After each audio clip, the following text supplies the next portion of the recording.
And as usual, we are waiting on Reese to get out of the shower. So I've caught Zanti. Of course, he was at the very top of the hill. But anyway, I'm kind of running slow. I'll give him like a quick wipe down,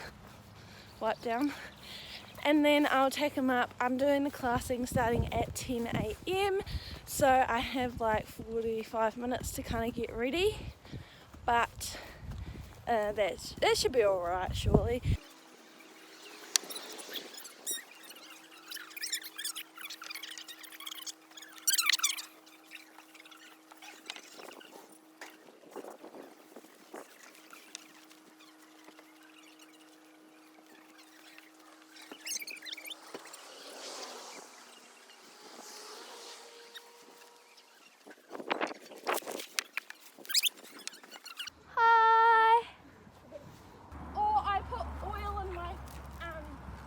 My stirrups because I clean them with oil. Thank you. Stop walking so fast. I've only got a 15-hand horse. I'm trying. There we go, we can stand. Look at Dream. I love it. Oh, that's dangerous territory. Look, no, she likes him. No, Zanti likes it. Dream doesn't. Zanti's I don't know where we're meant to be, but this is not. Where are we? In my truck. And why do you think I'm here? Because you're not. No, I was here to eat your food. So now it's time to do our jumping. We did really well in classing this morning, or not too bad I suppose. It's kind of windy. So I'm going to do 95 in a meter 5, and I'll get someone to film it so that you guys can watch it, and I'll probably analyse it too because I think that's way more interesting. But anyway, let's go. So this is Zanti in my 95 centimetre class. We did 95 and meter 5, and we're approaching jump number 1, which is towards the camera, and he jumped that really nicely. We actually went double clear for both of our rounds, which was really nice because it feels like we're starting to gel a bit more, especially in competition sense. It's quite easy to jump one fence on Zanti, but of course gets quite overwhelming for me. So I had a weird line here. We're not going to talk about that. I accidentally did it in both of my rounds when I should have just turned on the inside.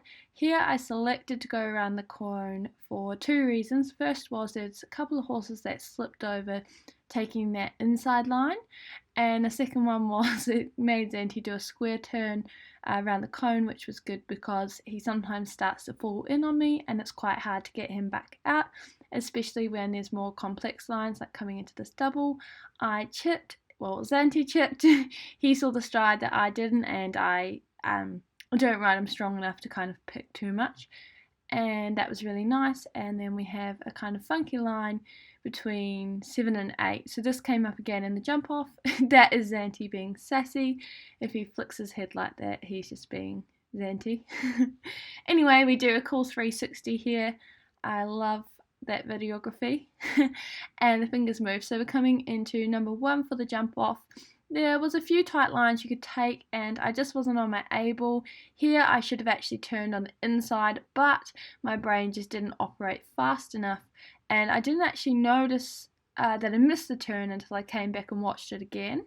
Then took the inside line. That's the one I should have taken in the first round. And then we have the double.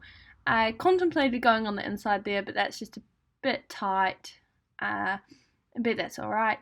And then the other thing is here I could have gone, I wasted a lot of time there. I could have tried to come on the inside of 5 to the last 2 fences, but anyway, that's all good. It's just nice to kind of get around nice and clear. And then we headed into our second round, so it's exactly the same course, a bit later in the day as you can tell with the lighting, and he just kind of flows his way around. Zanti, as you can see, he's quite quick on his feet and he turns faster than I do, which gives me a bit of a balance issue, but it's something I will learn to figure it out. He again chipped to that. He just gets quite long on those straights, and that's probably my own riding. I just need to check him a bit earlier. Again, my weird line. He's so good with his feet though, and picks them up and does what he's meant to do, and it kind of gives you a really nice ride.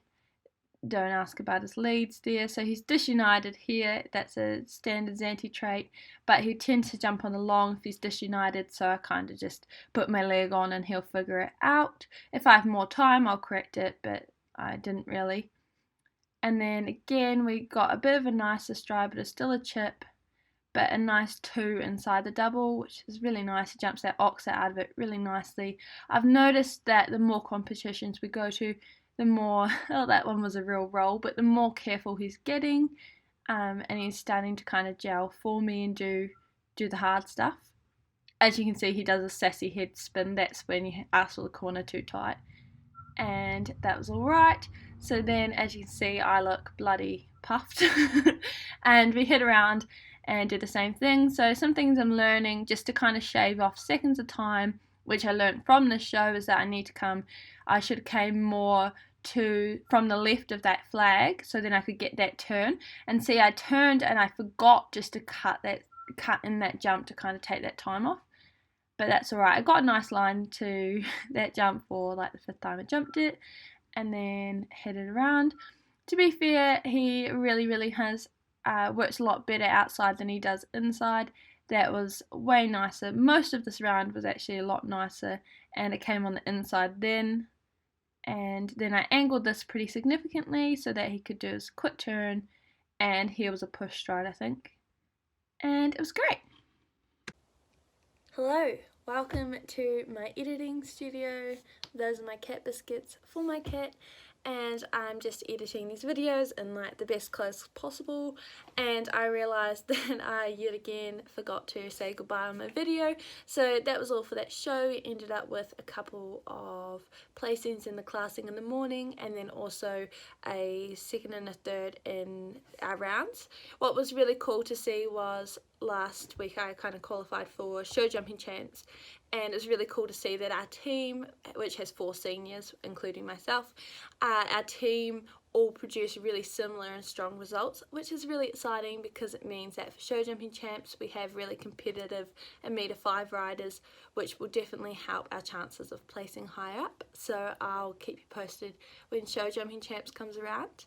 In the meantime, I'm creating a series, and it's going to be about horse jobs. So I'm interviewing trainers, racetrack riders, vets, all of those kind of people, and I'm kind of getting the insight to their life and their job, just so if you're looking for a job or thinking about things like that in the future, you can kind of check in and see what you think. So if you have any suggestions for people you want me to interview, or if you want to be interviewed, be sure to pop it in the comments and I'll get back to you.